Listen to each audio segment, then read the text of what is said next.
Grabe ka parayaw nun na ako, naabot na lang ako eskwelahan, kakamiadan akong mga seminar na luwat akon, diringen akon, kaya napakaangas laman talaga, kaya napaka talaga. Kaya kan gihapon na akong mga klasmitan din, kaya diri haro mamaya ni namon gibubuhat, yan na nira mga kakapoy nga na nira ka-enjoy na galo-halo, patin mga konsiyalis, kaupo dugyapon, pati ramal, abay da, kinapayo ya kaniya nga stop, tap, tap, tap, tap, tap, tap.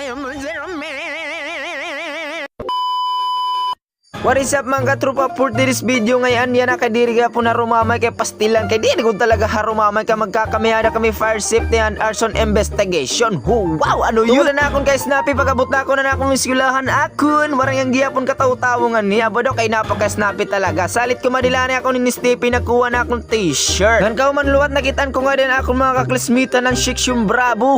Wow, kay nagkuha na giyapon na nera mga t-shirt. Nampira luwat ya minuto mabut luwat na akong mga kaklasmitan yan ni kinapakaangas talaga. Samtang nagbibidyo-video ako abado kay naawod gyapon ang iba ako na luyo nga classmate. Aguroy. Hala mo dira oy mo kaon sa ko diri kay basi mapas mo ko niya ba kay dugay-dugay pamanggon na tong seminara oy. Agoy malubat naman ngayon ako pero nalay ni ka person magbibidyo pa ako ni anit akong pagkarigo. Hala mo dira oy magbutang na ko diri big sa akong mga ilong ba kay basi kuyapan ko unja ba. Shoutout gyapon ko ilang tulonggis kay makapaangas naman talaga pati si Kas G na bodybuilder MacArthur. Ay sino nga butang gapo wala naman niliupay ako na lang masaliwan kang tanggol hu. War na maglangan-langan ni Sir Ginti kang andayon niniya kay ba nakakita man niya nga kanina pa kami naginulat pati Imam luwat ang sumunod luwat aba daw kay diri gyapon na rumamaya nira mga gimpanyakan. Anda na ni snack gyapon ni Mama Marillo ginatag na giniyap na kami nga ni kumpira aba daw kay paldo na gyapon na akong kaklasmitan di dian loyo. Gan syempre basta college life and mga attendance diri gyapon na rumamay ni nga diri gyapon ito magpapaurit akon mga kaklasmitan pag attendance. Kay aba daw kay baga 3 days ini nga amon seminar yan ang adlaw. And then another day wow the second day alam mo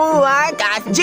Palitaw ini nga part kasi ganda ini namon na siya suga dinit amon uniform kay badaw kay diri po na rumamay lang mato namon nagbabalik-balik iton nga amon uniform nga permi kami gimbabalhas. Napausan na lang ako ni nga akong kaklasmitan kay baka malungkot maninira baka gimpipiro maninira yan naging luluntog man yan nga ini nga aga. Baga na kaya ka nalagi hapon ako nga abado kay wala da nira makakapiya na nga aga. Kung baga wala na lera maggatas na lang magpalit na line energy. And then balik tayo sa pagtatagalog ng pagsasalita ng pagyayakan ng paghistorya kasi yung ibang Pilipino dito sa mundo ng Pilipinas hindi makaintindi sa aking mga yinakan at mga inistorya. Pagkatapos niyan at pagkatapos ng lahat bumunta kami sa labas kasi pupunta kami dito sa aming mga payag-payag. Wow, payag-payag. Sapagat itong bahay-bahay na ito, wow, munting bahay ay aming susunugin mamaya at bukas pala hindi ngayon. Hindi ka na makaintindi no. Haha, stupid ka pala eh. Palito na nga kami nganin mga plywood na yan ang mga waray gamit na nga niging gagamit ang mga construction worker kaya baga amon ni nagsusurit na lang. Nandin nilot niya part gini-explain ni Sir nga ini nga gas kung paano ini parungon haiyo panimalay kung halimbawa ini sumiga ini haiyo na